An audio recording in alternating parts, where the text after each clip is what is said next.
법 일부 개정 법률안이 올라왔는데요. 어쨌든 늦게나마 이 법안이 마련된 것에 대해서 저는 굉장히 긍정적으로 생각을 하고 있습니다. 그 국유재산 처분 시에 사실과 처분 사유 지체 없이 이제 상임위에 보고하도록 한 거고, 사무수탁 대상 기관에 이제 지방공사까지 추가를 다 한 거라서 국공유 재산 관리가 안정화될 거다라고 기대를 하고 있습니다. 여하간 이제 이런 문제가 생긴 것은 윤석열 정부 당시에 있었던 여러 가지 국유재산에 대한 헐값 매각 문제 아니겠습니까? 전체적으로 보니까 국유재산 헐값 매각이라고 하는 것이 낙찰률 이하가 어쨌든 한 10% 수준이던 게 윤석열 정부에서는 50% 이상까지 확 늘어났는데, 이 법 개정 하나로 멈추지 않았으면 좋겠다는 생각이 들고, 왜 이런 일이 벌어졌는가에 대한 철저한 조사가 좀 있어야 될 것 같습니다. 그래서 윤석열 정부 기간 동안 국유재산 헐값 매각의 원인, 이유, 혹시 유착은 없었는지 전반적인 조사들을 좀 해서 나중에 저희 방에도 좀 보고를 해주셨으면 좋겠고요.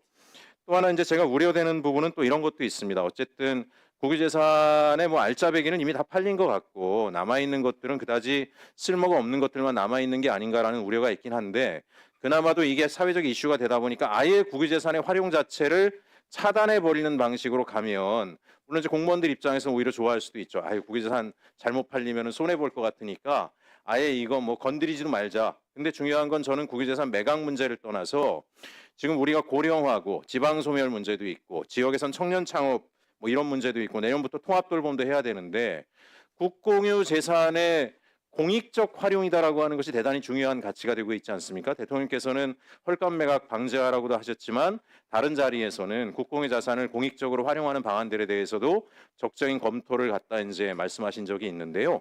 그래서 이왕에 이번에 법 개정을 하신 김에 기재부에서 방침을 만드실 때 국유재산 관리에 대한 철저, 이것들은 기본이지만 그게 오히려 그냥 국유재산 자체를 꽁꽁 묶어두기만 하는 관행으로 가지 않도록 이것의 공익적 활용을 확대해서 매각이 아니라 지방 정부든 비영리 단체든 공익 단체들이 이걸 통해서 우리 국민들에 대한 좋은 삶의 서비스를 제공할 수 있는 기회를 넓힐 수 있는 기회를 아주 획기적으로 할 수 있는 방안도 좀 같이 만들어 주시는 게 우리 이재명 정부의 국정기조에 부합하는 게 아닌가 생각이 돼서요.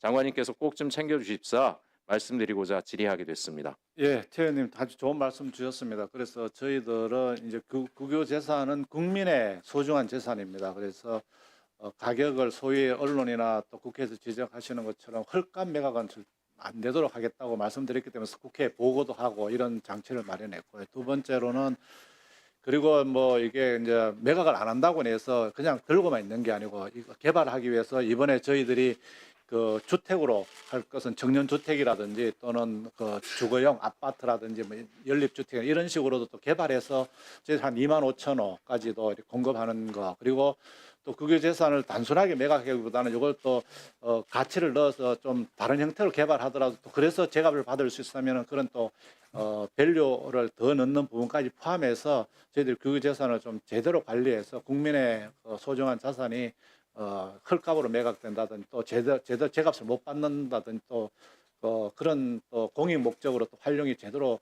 할 수 있는데도 못 하는다든지 이런 문제가 없도록 하겠다는 말씀을 드리겠습니다. 좋은 말씀 감사합니다.